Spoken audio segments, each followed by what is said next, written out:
Salut les parents!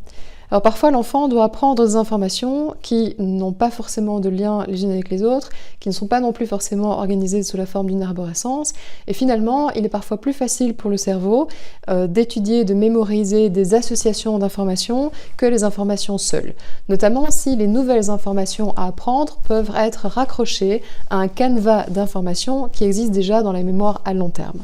Donc pour ça, on dispose d'un tas de moyens mnémotechniques. Dans cette vidéo, je vais vous parler de la méthode des Loki, qu'on appelle aussi le palais de la mémoire.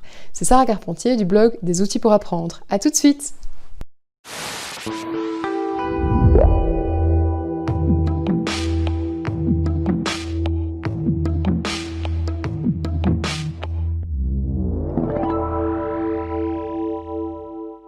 Imaginez-vous par exemple que votre enfant doive apprendre les différentes planètes du système solaire. Donc non seulement il doit retenir les différents noms de ces planètes, des noms qui n'ont pas de lien les uns avec les autres, mais en plus de ça, il doit retenir ces noms dans un certain ordre, évidemment. Alors, dans ce cas-là, il peut disposer de plusieurs moyens mnémotechniques pour retenir plus facilement. Un des plus connus est ce qu'on appelle le palais de mémoire. Dans le palais de mémoire, il va associer les éléments qu'il doit apprendre à quelque chose qu'il connaît déjà, à savoir, par exemple, la disposition des meubles dans sa chambre, ou la disposition des meubles du salon, ou les différentes étapes sur le trajet qui l'emmène de la maison vers l'école.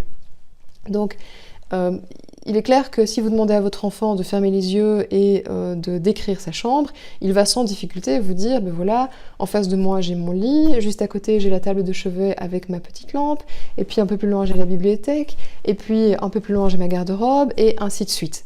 Donc il n'est pas difficile pour lui simplement de se remémorer, de se refaire une image visuelle de comment sont disposés certains objets dans une pièce où il a l'habitude d'être. Alors, à côté de ça, il a cette liste de mots, par exemple, à retenir. Eh bien, il suffit qu'il fasse une association mentale entre le premier mot qu'il doit retenir et le premier objet qui est dans sa pièce, le deuxième mot de la liste des nouveaux mots à retenir et le deuxième objet ou le deuxième meuble qui est dans sa pièce, et ainsi de suite. Donc, dans le cas des planètes, la première planète serait à associer avec le lit, la seconde planète serait à associer avec la table de chevet, la troisième avec la lampe, et ainsi de suite. Et donc, cette méthode utilise l'évocation visuelle, l'évocation spatiale. C'est pour ça aussi qu'on parle donc du palais de la mémoire, ou méthode des Loki, méthode des lieux, ou même encore mémorisation topographique. Donc il suffit vraiment à l'enfant de réinvoquer des images visuelles mentales pour pouvoir refaire l'association entre un objet et quelque chose qu'il connaît déjà. Alors il faut savoir que cette méthode est très très ancienne, elle était à la base utilisée par les orateurs de l'Antiquité qui voulaient se rappeler tous les éléments de leur discours. Mais encore actuellement, elle est utilisée par les présidents, par des personnes qui ont l'habitude souvent de faire des discours en public, simplement parce que ça leur permet de restituer de façon beaucoup plus fluide différents éléments de leur discours, que ces éléments souvent aient un lien entre eux ou pas. Alors, n'hésitez pas à aller voir sur le site des outils pour apprendre, vous y trouverez une liste de tous les moyens mnémotechniques qui existent et de surtout quand les utiliser en fonction de ce qu'on doit retenir. Est-ce que ce sont des informations qui sont arborescentes ou non, qui ont un lien entre elles ou non? Est-ce qu'il s'agit de dates historiques? Est-ce qu'il s'agit d'un autre type d'information?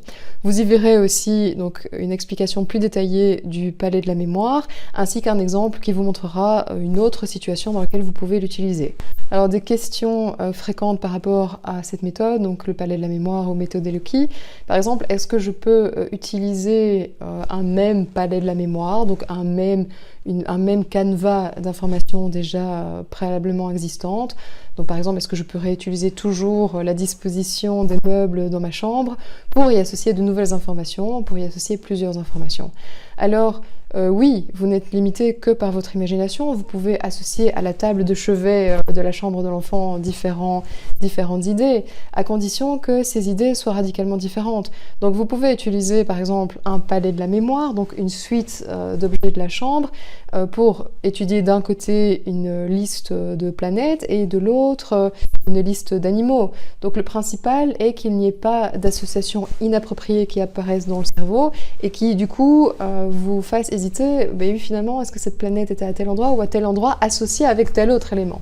Donc il faut voir un petit peu ce qui est à apprendre et effectivement si vous commencez à avoir trop d'éléments à associer à chaque objet et que ces éléments peuvent être associés entre eux, alors il faut penser peut-être à changer de palais de la mémoire, mais un palais de la mémoire peut être utilisé pour différentes listes. Une autre question qui revient souvent est finalement à quelle matière peut s'appliquer cette méthode d'Eloki. Alors à toutes les matières, on peut retenir avec cette méthode à la fois des dates historiques, à la fois les planètes du système solaire, les formules mathématiques, les écrivains du XIXe siècle. Donc c'est une méthode qui est relativement facile à utiliser et très généralisable. Alors maintenant, malgré tout, il y a des moyens mémotechniques, notamment concernant par exemple les dates historiques, qui sont plus adaptés. Je pense à la méthode d'Aimé Paris, sur laquelle j'ai fait une vidéo précédemment, et qui va permettre à votre enfant de retenir véritablement un grand nombre de dates historiques.